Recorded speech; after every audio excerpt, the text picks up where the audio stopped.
बिहार के राजधानी पटना में रहने वाले हमारे प्रिय पत्रकार बंधुओं, हमें बड़ी खुशी है कि आज हमारे दरमियान में बिहार के प्रभारी जो हैदराबाद से तशरीफ़ ला चुके हैं, जनाब माजिद हुसैन साहब, एक्स मेयर हैदराबाद, वो तशरीफ़ फरमा हैं। हम उनकी उपस्थिति में आज बिहार में आगामी विधानसभा चुनाव के लिए दूसरी जो फहरिस्त है, हमारी दूसरी सूची है, वो जारी कर रहे हैं। प्रिय पत्रकार बंधुओं, आगामी बिहार विधानसभा का बिगुल बज चुका है।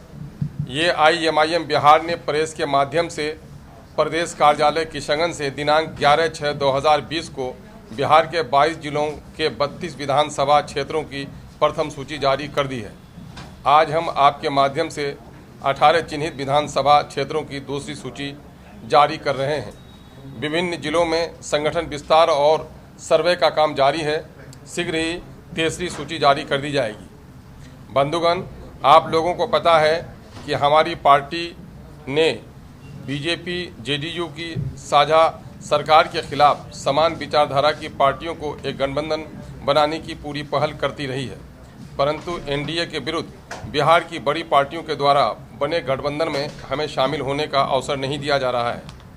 ताहम इस संबंध में दूसरी पार्टियों के साथ हमारा वार्तालाप जारी है। हमें आशा है कि शीघ्र ही किसी निश्चित निर्णय के बाद आपको इसकी सूचना दे दी जाएगी। समय आ गया है कि BJP JDU की सांप्रदायिक और निकम्मी सरकार को हटाने के लिए बिहार की जनता को जागरूक और संगठित किया जाए। अब ये NDA विरोधी राजनीतिक दलों की जिम्मेदारी है कि वो बिहार की जनता के समक्ष अपने आप को मजबूत विकल्प के रूप में पेश करें। विगत 15 वर्षों में JDU BJP के सरकार ने बिहार को रसातल में पहुंचा दिया है। विशेष रूप से शिक्षा, स्वास्थ्य, रोजगार, विधि व्यवस्था की हालत बद से बदतर हो गई है। जनता के गाढ़े पसीने की कमाई से राजस्व की बड़ी उगाही के बावजूद बिहार विकास की जगह विनाश से दो चार है। कुछ चिन्हित क्षेत्रों को छोड़कर पूरा बिहार विनाश के घटाटोप अंधेरे में डूबा पड़ा है। नीतीश कुमार के खोखले विकास के दावों का पोल तब खुला जब कोरोना महामारी में लाखों गरीब मजदूर पलायन कर बिहार वापस आए और सरकार ने रोजगार का वादा किया, परंतु आज वही लाखों गरीब मजदूर अपने राज्य में रोजगार से महरूम होकर वापस जा रहे हैं, जहां आज भी कोरोना महामारी का खतरा मौजूद है। दूसरी तरफ शिक्षा, स्वास्थ्य और रोजगार के साथ साथ किसानों की हालत दयनीय हो गई है। उत्तरी बिहार, विशेषकर सीमांचल के बाढ़ पीड़ितों, विस्थापितों की खबर लेने वाला कोई नहीं है। न्याय के साथ विकास का दावा करने वाली सरकार अक़लियतों और दलितों के साथ लगातार नाइंसाफ़ी कर रही है। विकास के मुख्य धारा में जोड़ने के बजाय नीतीश कुमार RSS के एजेंडे के अनुसार 3 तलाक, NRC, NPR, mob lynching, Urdu भाषा को शिक्षा से अनदेखी करने का अमल करते रहे हैं, जिससे मुस्लिम अल्पसंख्यकों में गहरी नाराज़गी है। बिहार को विशेष राज्य का दर्जा दिलाने का सपना दिखाकर नीतीश कुमार ने बिहार की जनता का बार बार वोट लिया है, जबकि केंद्र और राज्य में NDA की सरकार है। फिर भी विशेष राज्य का दर्जा न दिलवा पाना बिहार की जनता के साथ बड़ा धोखा करने का काम नीतीश कुमार ने किया है, जिसका जवाब आगामी विधानसभा चुनाव में बिहार की जनता अपने वोट के इस्तेमाल के ज़रिए से देगी। जिन क्षेत्रों को हमने चिन्हित किया है वो है कोचाधामन, किशनगंज विधानसभा क्षेत्र, बहादुरगंज विधानसभा क्षेत्र, ठाकुरगंज, कस्बा, अररिया, नरपतगंज, छातापुर, प्राणपुर, जाले, दरभंगा शहरी क्षेत्र, सुगौली, भागलपुर, गया, पूर्णिया, धमदाहा, पीरो, मनिहारी। हम लोगों ने 32 सीटों की सूची पहले जारी की है। ये 18 सीटों की सूची आज जारी कर रहे हैं। इस तरह हमारी पार्टी ने 50 सीटों की सूची अब तक जारी कर दी है और ये हम आपके माध्यम से ये संदेश बिहार की जनता तक पहुंचाना चाहते हैं।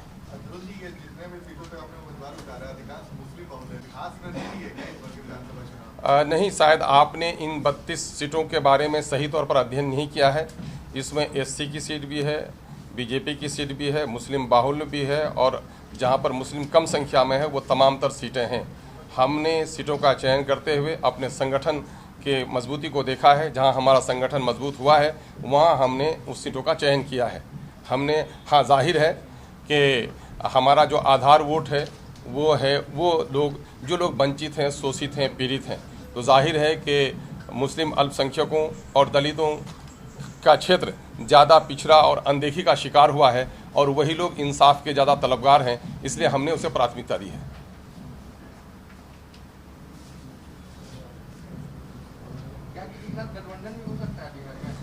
शुरू दिन से हमारी पार्टी की पॉलिसी रही है कि जेडीयू भाजपा की ये निकम्मी और सांप्रदायिक सरकार को उखाड़ फेंकने के लिए बिहार में कोई एक ऐसी पार्टी नहीं है जो तन्हा ये लड़ाई लड़ सके। उसके लिए गठबंधन ज़रूरी है। गठबंधन के लिए हम पहल करते रहे हैं।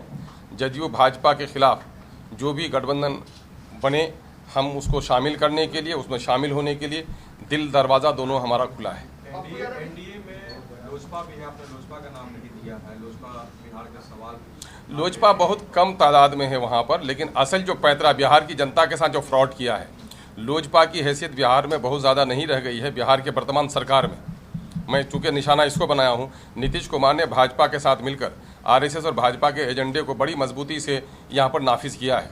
नीतीश कुमार जी ने 2015 में गैर भाजपाई बनकर वोट लिया था सेकुलर लोगों का। नैतिकता तो ये थी कि गठबंधन को अगर वो तोड़ते थे तो उनको इलेक्शन में जाना चाहिए था, लेकिन उन्होंने वोट लिया गठबंधन के नाम पर, सेकुलरिज्म के नाम पर, और भाजपा विरोधी वोट लिया। लेकिन बड़ी चालाकी के साथ 20 महीने में ही उस गठबंधन को तोड़ पर उसी भाजपा के गोद में चले गए, जिसके बारे में उन्होंने कहा था कि मिट जाऊंगा मगर भाजपा में न जाऊंगा, यानी उल्टी चाटने का काम नीतीश कुमार की सरकार ने किया है। तो इसलिए ये निशाने पर है, मेरे निशाने पर नहीं, बल्कि पूरे बिहार की जनता के निशाने पर अगर कोई है, गरीबों, दलितों, वंचितों, किसानों के निशाने पर अगर कोई है न, तो नीतीश कुमार की ये गठबंधन जो ठग पर आधारित है, ये गठबंधन निशाने पर है। तो आप लोगों पे आरोप लगा रहा महागठबंधन कि आप लोग वोट काटने की रणनीति बना रहे हैं किसी खास पार्टी को फायदा पहुंचाने के लिए। देखिए, अब सवाल ये पैदा होता है कि वो हमेशा से ये रीत रही है कि जब कोई भी विस्थापित ताकत रही है उसके विरुद्ध जब भी बात उठी है, 1857 में हमारे लोग आज़ादी के लिए लड़े थे तो हम उसे आज़ादी की तहरीक कहते हैं, अंग्रेज उसे बगावत कहते रहे, है ना। तो ये शब्द वो इस्तेमाल अपने मन के मुताबिक करते हैं। हम बिहार की जनता को न्याय और इंसाफ दिलाने की लड़ाई लड़ रहे हैं और मैं उन लोगों की बात कर रहा हूँ जिनके साथ इन्होंने जुल्म और नाइंसाफ़ी की है। और शुरू में ये सभी पर आरोप लगते हैं, जब भी कोई नई पार्टी बनी है उन पर यह आरोप लगा है। ये कोई नया आरोप नहीं है, ये वो पार्टियां ज़्यादा आरोप लगा रही हैं जिन्होंने दलितों को, अक़लियतों को अपना वोट बैंक बनाकर रखा, उनकी समस्याओं का समाधान नहीं किया। जब उस आबादी से आज इंसाफ की बात उठती है तो वो ये समझ रहे हैं कि मेरे पांव तले ज़मीन खिसक रही है, इसलिए इस पर आरोप लगाया जाए। जिस तरह आपने देखा होगा कि आसाम में पिछले दिनों में कांग्रेस AUDF पर जो बदरुद्दीन अजमल साहब की पार्टी है यही आरोप लगा रही थी, बल्कि कह रही थी कि भाजपा फर्स्ट एनिमी हमारी AUDF है।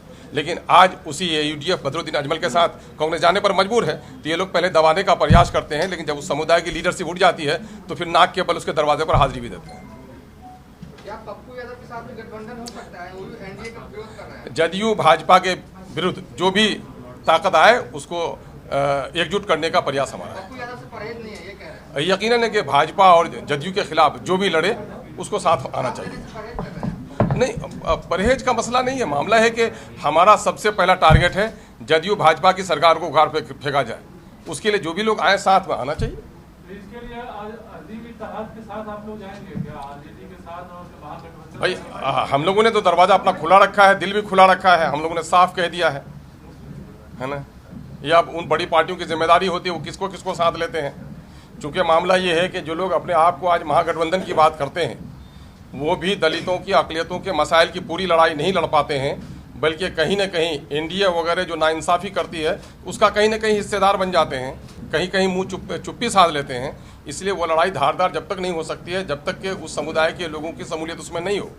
आज वहाँ पर सन ऑफ मल्लाह की जगह है, वहाँ पर कोयरी और कुर्मी के नाम पर लोग जगह देने का काम कर रहे हैं, लेकिन बिहार की 17% अक़लियतों की एक बड़ी पार्टी बनकर आई है MIM, अभी तक उसको साथ में नहीं लिया जाना अब उसके नीयतों का मसला है, हम तो उसकी बात नहीं कर सकते। ऐसी योजना है जिसमें ओवैसी कोई वर्चुअल रैली करेंगे बिहार में? हाँ, यकीनन जाहिर है कि इलेक्शन कमीशन का जो गाइडलाइन होगा उसका अनुपालन करना तो सबकी जिम्मेदारी होगी। जैसे अवसर मिलेंगे हमको प्रचार प्रसार के, हम अपने जो हमारे पास साधन होगा उसके मुताबिक हम वो काम करेंगे। और आदिल हसन एडवोकेट जो हमारे पार्टी के स्टेट यूथ प्रेसिडेंट हैं। तो सर दो बात कोई सवाल हो आप लोगों का तो पूछ सकते हैं हमारे प्रभारी से, बिहार प्रभारी से।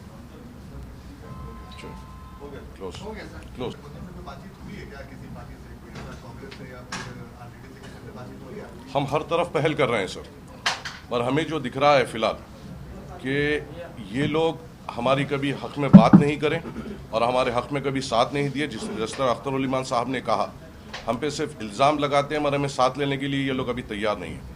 हम चाह रहे हैं कि हम उनके साथ जाते हुए बीजेपी और नीतीश कुमार की जो सरकार है उसको गिराएं, मगर ये लोग जिस तरीके से अक़लियतों के तरफ देख रहे हैं और हमारे वोट को अपना हक समझ रहे हैं और हमें आगे बढ़ाने की जो सियासी तौर पे कोशिश नहीं करने के लिए उनका जो मोटिव है, उससे हमें दिखता है कि ये नॉन सीरियस है, सिर्फ इल्ज़ाम लगाना जानते हैं और इलेक्शन लड़ना शायद अभी फ़िलहाल नादानी का काम कर रहे हैं ये लोग। मजलिस बहुत सीरियस तौर पे इस इलेक्शन में, बिहार के इलेक्शन में आएगी।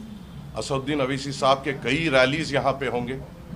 तमाम मजलिस के MLAs जो हैदराबाद में हैं वो पूरे यहाँ पे डेरा डाल कर बैठेंगे और हम एक बड़ी ताकत से आपके बिहार में इलेक्शन लड़ेंगे और हम ये आपके और बड़ी तरीके से साबित कर देंगे कि मजलिस नज़रअंदाज करने वाली जमात नहीं रहेगी। शायद ये इलेक्शन में आप लोगों के सामने ये बात हो रही है, मगर इनको वक्त पे एहसास हो जाएगा कि मजलिस को साथ लेना इनकी ज़रूरत बन जाएगी। वो काम हम यहाँ पे करेंगे इंशाअल्लाह। आप लोग लगातार उम्मीदवार उतार रहे हैं, वहाँ पे भी कोई ऐसी बात नहीं हुई है। मिलने की बात कर रहे हैं, आप लोग बोल रहे हैं खुद मिल नहीं रहे हैं, आप मिलने जा नहीं रहे हैं। क्यों नहीं बोल? मतलब आप उम्मीदवार उतार चुके हैं, बात फिर अब कहाँ बनेगी? देखिए, अख्तर उल ईमान साहब ने हर किसी से मुलाकात की, हर एक बात आपके सामने बोलने की नहीं होती है। अख्तर उल ईमान साहब ने खुद पर्सनल हर किसी से पहल कर रहे हैं और कोशिश में लगे हुए हैं। हम अभी भी मायूस नहीं हैं, हम हर किसी के साथ जाने तैयार हैं जो बीजेपी की मुखालिफत करता है, मगर हम इतने भी कमज़ोर नहीं हैं कि कोई हमें अगर हाथ ना दे तो हम अकेले हम अपने पाँव पे नहीं ठहर सकते। बात बंद की तो सीट पे जो उम्मीदवार उतार बिल्कुल, हम वो टाइम पे फिर बातचीत करेंगे, वक्त अभी नहीं है। हमने लिस्ट अनाउंस की है, कैंडिडेट्स हमारे दिमाग में है और हमने वो लिस्ट अनाउंस की है जहाँ पे हमारा संगठन मजबूत है। हम सिर्फ नाम लेने के लिए कॉन्स्टिट्यूंसी के नाम नहीं ले रहे हैं, हमने ग्राउंड लेवल पर बूथ लेवल तक काम कर कर वहाँ पे संगठन बनाकर हमने वो नाम लिया है। हमारा संगठन बहुत मजबूत संगठन है। जिन जिन सीटों पे अख्तर उल ईमान साहब ने अभी नाम लिया है और बूथ लेवल तक हम वहाँ पे पहुँचे हैं, तो हमें नज़रअंदाज करना शायद इनकी बहुत बड़ी गलती होगी आगे जाकर। ABP न्यूज़ आपको रखे आगे।